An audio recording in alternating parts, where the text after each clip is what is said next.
Hello दोस्तों, स्वागत है आपका हमारे यूट्यूब चैनल एम लक्की पांडे में। तो दोस्तों, जैसा कि आपको पता ही है कि ऑलमोस्ट सारे वेरिफिकेशन सब जो कह सकते हैं ऑनलाइन वेरिफिकेशंस जो हैं डॉक्यूमेंट्स अपलोड कर दिए हैं आप लोगों ने। अब एम्स बहुत जल्दी ऑनलाइन वेरिफिकेशन को कंप्लीट करके और अपने अलग अलग इंस्टीट्यूट्स को, मतलब नॉर्सेट के अंदर में आने वाले जो एम्स के इंस्टीट्यूट्स हैं वो सारे के सारे क्या करेंगे, अपने फिजिकल वेरिफिकेशन को कंडक्ट कराने वाले हैं। तो उसी फिजिकल वेरिफिकेशन के रिलेटेड ना बहुत सारे डाउट्स आ रहे हैं स्टूडेंट्स के। तो हम उसी डाउट्स को इस वीडियो के अंदर लेने वाले हैं। तो सबसे पहला जो डाउट्स आ रहा है स्टूडेंट्स का वो ये आ रहा है कि सर, अगर हमारे पास कोई डॉक्यूमेंट नहीं है फिजिकल वेरिफिकेशन के टाइम में, अगर हमारे पास कोई डॉक्यूमेंट नहीं है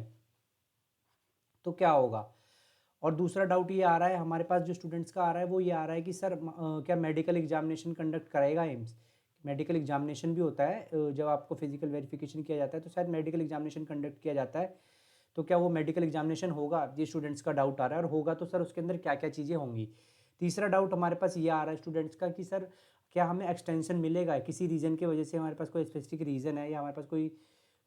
इशू है जिस वजह से हमें एक्सटेंशन चाहिए 2 महीने का 3 महीने का, तो क्या हमें एम्स एक्सटेंशन दे देगा हमारी ज्वाइनिंग के लिए। तो इन तीनों को हम मेनली देखने वाले हैं। चौथा डाउट और पांचवा डाउट ये आ रहा है कि सर डॉक्यूमेंट्स क्या क्या लगेंगे, तो उसको हम ऑलरेडी हर वीडियो में कवर कर चुके हैं। इस वीडियो में भी कोशिश करेंगे कवर करने की। और आईएनसी से रिलेटेड कुछ नए स्टूडेंट जुड़े हैं तो उनका ये डाउट है कि आईएनसी से रिलेटेड सर कि आईएनसी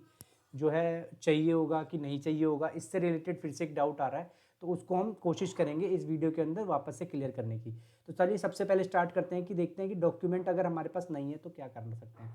तो आपको डॉक्यूमेंट, अगर आप फिजिकल वेरिफिकेशन करवाने जाते हैं अपने डॉक्यूमेंट्स का और आपके पास कोई डॉक्यूमेंट नहीं होता है, किसी रीज़न की वजह से आप भूल गए, घर पे रह गया, या फिर डॉक्यूमेंट बनने आने में भी टाइम है, मतलब 1 महीना लगेगा या 2 महीना लगेगा, कि 1 महीने 2 महीने बाद वो डॉक्यूमेंट हमें इशू हो जाएगा। अभी तक हमें इशू नहीं हुआ है और हमने अप्लाई कर रखा है, वो लोग टाइम दे रहे हैं कि सर 1 महीने के बाद आपको मिल जाएगा या 15 दिन के बाद। तो और लेकिन अब हमारा ज्वाइनिंग आ गया, तो अब हम क्या करें वहाँ पे, क्या हमारा लोकेशन कैंसिल कर देगा एम्स, या हमारा लोकेशन नहीं होगा अब, क्योंकि हमारे पास वो डॉक्यूमेंट्स तो है नहीं और हम उसको अप्लाई कर चुके हैं और उन्होंने हमें टाइम दिया है कि 15 दिन के अंदर आ जाएगा। तो इसमें आपको बिल्कुल भी घबराने की जरूरत नहीं है। एम्स कोई भी दिक्कत नहीं होगी, आपको सिर्फ एक लेटर लिखना है,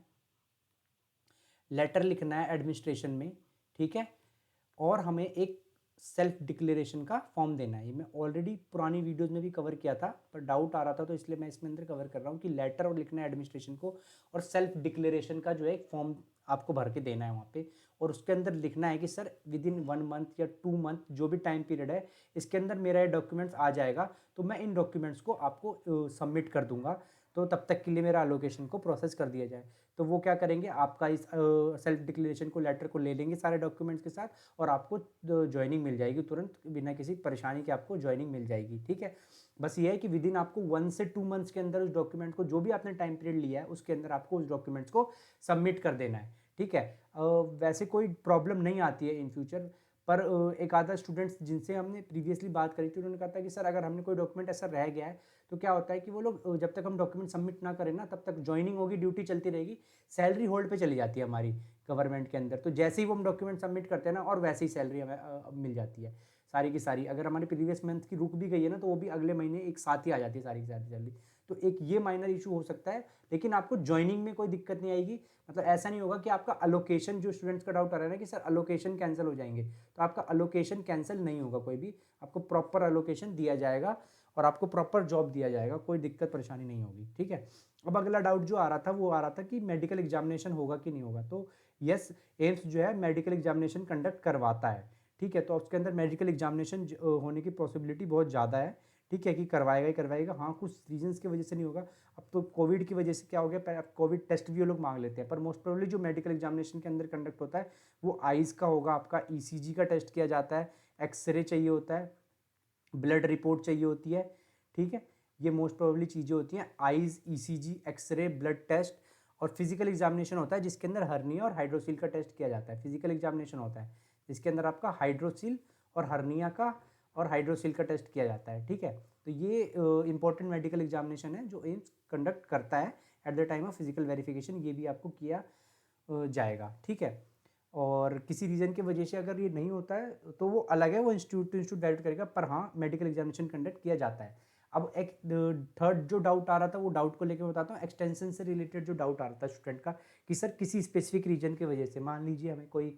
कोई इंसिडेंट हो गया, कोई स्पेसिफिक रीज़न है, कोई इंसिडेंट हो गया, या हमारा कोर्स रह गया 1-2 महीने का कंप्लीट होने के लिए, ठीक है, और हमें जॉइनिंग आ गई, या हमारे पास मतलब जहाँ हम जॉब कर रखे थे वो कॉन्ट्रैक्ट बेसिस पे था और उसका सिर्फ 1 महीने का कॉन्ट्रैक्ट रह गया है, उसके बाद वो चीज़ ख़त्म हो जाएगी, तो वहाँ पे आपको ऑलमोस्ट 3 मंथ्स का एक्सटेंशन मिल सकता है। नो डाउट 3 मंथ्स का एक्सटेंशन मिल सकता है, पर हाँ ये है कि आपके पास उसका रीज़न स्पेसिफिक होना चाहिए। जैसे कि कई बार अब जैसे कोई रीज़न हो गया, कोई बीमार है, किसी को कोई डिजीज़ हो गई उस टाइम पे, नोबडी नोज़, तो उस रीज़न में आप वो अपना स्पेसिफिक रीज़न दे के आप अपने जॉइनिंग को एक्सटेंड करा सकते हैं विद इन 3 मंथ्स के लिए, ठीक है। ये इससे ज़्यादा का भी हो सकता है, डिपेंड करेगा कि रीज़न क्या है,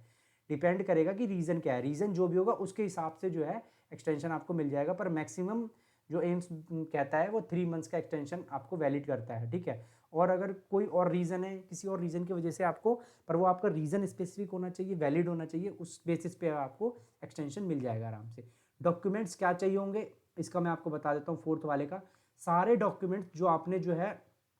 अपलोड करे हैं ना वेरिफिकेशन के टाइम में, वो सारे आपको लेके जाने हैं वेरिफिकेशन के लिए, उन सारे डॉक्यूमेंट्स का वेरीफाई किया जाएगा वहाँ पे जो आपने अपलोड करें। तो यहाँ पे ऑनलाइन वेरीफाई हो गया, उन्हीं सारे डॉक्यूमेंट्स को फिजिकली वेरीफाई किया जाएगा। तो वो सारे डॉक्यूमेंट्स आप सबने अपलोड कर दिए, तो मुझे बार बार बताने की तो जरूरत है नहीं, वो तो सबको पता ही होगा कि 10th-12th की marksheet, INC certificate, registered nurse का सर्टिफिकेट और एक्सपीरियंस सर्टिफिकेट, जो आपका रजिस्टर्ड नंबर होता है, address proof, Aadhaar card, PAN card, voter ID, ये सब जो भी चीज़ें आपने स्पेसिफिक वहाँ पे अपलोड करी है, अपनी मार्कशीट, अपनी जैसे JNM करी है तो JNM वालों की मार्कशीट प्लस 2 ईयर्स का एक्सपीरियंस, अगर आपने BSc करी है तो BSc वालों के लिए 4 साल की मार्कशीट, तो वो सारी की सारी आपको वहाँ पे फिजिकल वेरिफिकेशन के टाइम में लेके जानी पड़ेगी, वेरीफाई करवाने के लिए एक बार के लिए, और ओरिजिनल लेके जानी पड़ेगी सारी की सारी, ठीक है। फोटो स्टेट नहीं, अगर उन्हें चाहिए होगी तो फोटो स्टेट अपने पास एक ले लेंगे, पर आपको वेरीफाई करवाने के लिए वहाँ पे ओरिजिनल ही लेके जानी पड़ेगी। और एक और जो ये INC से रिलेटेड डाउट आ रहा था, इसको देखते हैं। तो ये INC से रिलेटेड डाउट ये आ रहा है कि सर मान लीजिए कि हमारे पास INC की जरूरत पड़े नहीं, क्योंकि उसके अंदर जैसे मैंने आपको बता भी देता है कि कुछ इंस्टीट्यूट मांगेंगे, कुछ इंस्टीट्यूट नहीं मांगेंगे। अब इसके अंदर जो थोड़ा बहुत खुल के बात सामने आ रही है वो ये आ रही है कि जैसे दिल्ली के अंदर जो स्टूडेंट्स हैं उनसे थोड़ी बातचीत करी थी, जो दिल्ली एम्स के अंदर है नर्सिंग ऑफिसर्स, तो उन्होंने बताया कि सर दिल्ली में तो ये मांगा गया है INC, क्योंकि एम्स दिल्ली जो है ना कि सर अभी नहीं, इवन ये हर 4-5 साल में वेरीफाई करवाता रहता है कि जो कैंडिडेट्स इनके पास है क्या उनकी जो डिग्री है, INC चाहिए होता है बस यही चीज़ देखने के लिए कि आपने कहीं फ्रॉड तरीके से तो डिग्री नहीं ले रही है, कि आपकी जो डिग्री है वो वैलिड है, और साथ में आपने जो नर्सिंग करी है वो इंडियन नर्सिंग काउंसिल से अफिलिएटेड कॉलेज है, इस चीज़ को ही वेरीफाई करने के लिए होता है, ठीक है। तो अब यही चीज़ है, तो इसको कहते हैं कि सर दिल्ली में तो मांगा गया है, और इंस्टीट्यूट में एक आधा जगह बात हुई तो उन्होंने कहा नहीं सर यहाँ INC नहीं मांगा गया, तो खुल के ये बात सामने आ रही है कि दिल्ली ऑलमोस्ट मांग रहा है, जो जिन बच्चों का दिल्ली में एलोकेशन हुआ है वहाँ पे उनको INC की जरूरत पड़ सकती है बाद में, कि और दूसरे इसमें हो सकता है वो मांगे भी, हो सकता है ना भी मांगे। तो अगर आपके पास नहीं है तो आप इसको अप्लाई कर सकते हैं, और जैसे अगर आपने अप्लाई भी कर रखा है तो अब मैंने आपको बताया कि आपके पास नहीं है और वो मांगते हैं, तो आप ये दिखा सकते हैं कि सर मैंने अप्लाई कर रखा है, सेल्फ डिक्लेरेशन देती हूँ, जैसे ही वो 1 महीने के अंदर मेरे पास INC आएगा मैं आपको सबमिट कर दूंगी, तो उसमें भी आपको परेशान होने की ज़रूरत नहीं है, ठीक है। तो ये INC से रिलेटेड भी मैं उम्मीद करता हूँ डाउट क्लियर हो गया होगा, ठीक है। तो मोस्ट प्रोबेबली जैसे कि दिल्ली एम्स वालों को चाहिए होता है, तो जिन जिन स्टूडेंट का दिल्ली में आया तो वो आप अपना बनवा ही लीजिए, क्योंकि वहाँ पे बोल रहे हैं पिछले साल भी वेरीफाई किया गया था, और एम्स में ऐसा कुछ आया नहीं है। उन्होंने जो उनका जो नर्सिंग काउंसिल का जो रजिस्टर्ड नंबर था, RN नंबर या RM नंबर जो होता है, उसके बेसिस पे ही उन्होंने उसको वेरीफाई किया है, तो उन्हें इतनी दिक्कत परेशानी नहीं हुई है INC से रिलेटेड, ठीक है। दिक्कत परेशानी यहाँ भी नहीं होगी, दिल्ली में भी नहीं होगी, तो ठीक है। ये हमारे जो मेन जो हमारे 5 डाउट्स निकल के सामने आ रहे थे उनको हमने इसके अंदर कवर करने की कोशिश करी है।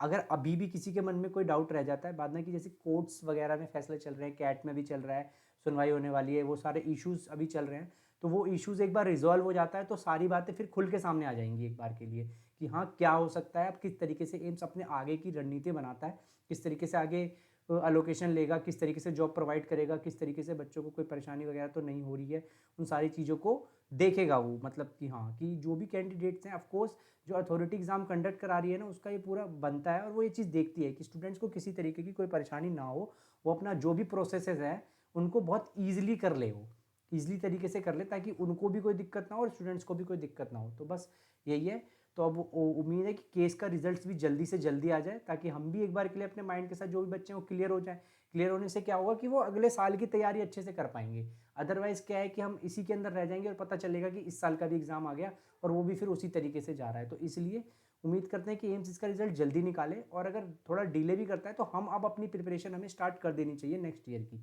नेक्स्ट ईयर जो भी हमारे पास आने वाला है, जैसे 2022 का जो भी एग्ज़ाम होगा नॉर्सेट का, उसके लिए डीएसएसबी का जो भी एग्ज़ाम होगा उसके लिए हमें अपनी प्रिपरेशन को स्टार्ट कर देना चाहिए, बिना इसमें लगे हुए कि क्या होगा, इसका रिजल्ट आएगा तो हम मेरे फेवर में आएगा नहीं आएगा। जब ऑलरेडी इतना डिले हो गया तो हमें उस पर स्टार्ट कर देना चाहिए कि अगर खुदा ना खास्ता हमारे अपोजिट में भी चला जाता है रिजल्ट, तो हमारे पास ये ना रहे कि हमारा टाइम वेस्ट हो गया। ऐसा रहे कि नहीं, सब कुछ अच्छा था, हम प्रिपेयर करके तैयार हैं, इस बार जो एग्ज़ाम होगा उसको हम निकाल देना, फोड़ देना उस एग्ज़ाम को हमें अच्छे से। तो इस चीज़ का बिल्कुल हमें ध्यान रखना है अच्छे से, ठीक है। और अगर कोई